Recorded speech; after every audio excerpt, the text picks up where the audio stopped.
బయటికెళ్తున్న బాలునైతే ప్రభావతి ఆపుతూ ఉంటుంది. అలా ఆపి ఏంటి గేటేసావు, గేట్ తీయు బయటికి వెళ్ళాలి అని అంటూ ఉంటాడు బాలు. ఆ మాటలకి నీతో ఒక విషయం మాట్లాడాలి అని ప్రభావతి అంటూ ఉంటుంది.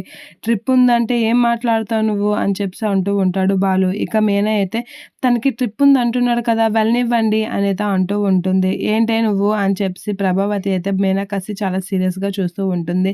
మీతో ఒక విషయం చెప్పాలి. మీ ఇద్దరిని ఈ రోజు నుంచి బయటికి పంపించి వేరే కాపురం పెట్టిస్తున్నాం అనేత అంటూ ఉంటుంది. ఆ మాటలకి ఒకసారిగా మీనా అయితే షాక్ అవుతూ ఉంటుంది.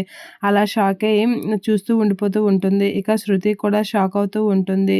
ఇక నాన్న అక్కడికి వచ్చిన సత్యంతో అయితే నాన్న అమ్మ ఏమంటుందో విన్నావా అని చెప్పి అయితే బాలు అయితే అంటూ ఉంటాడు. అవునరా మీ అమ్మ చెప్పింది నిజమే అనేత అంటూ ఉంటాడు సత్యం. అలా చెప్పగానే బాలు షాక్ అవుతూ ఉంటాడు. ఇన్నాళ్ళు నీతో ఇబ్బందులు పడి పడి విసిగిపోయాను అనేత అంటూ ఉంటాడు సత్యం. అలా సత్యం అనేసరికి బాలు అయితే అలా చూస్తూ ఉండిపోతూ ఉంటాడు. ఇక సత్యం అయితే ఇప్పటి నుంచి అందరికీ కష్టంగా ఉన్నా సరే ఇదే నిజం. ఈరోజే ఇల్లు మారాలి. వీళ్ళు వేరే కాపురం పెడుతున్నారు అనేత అంటూ ఉంటాడు.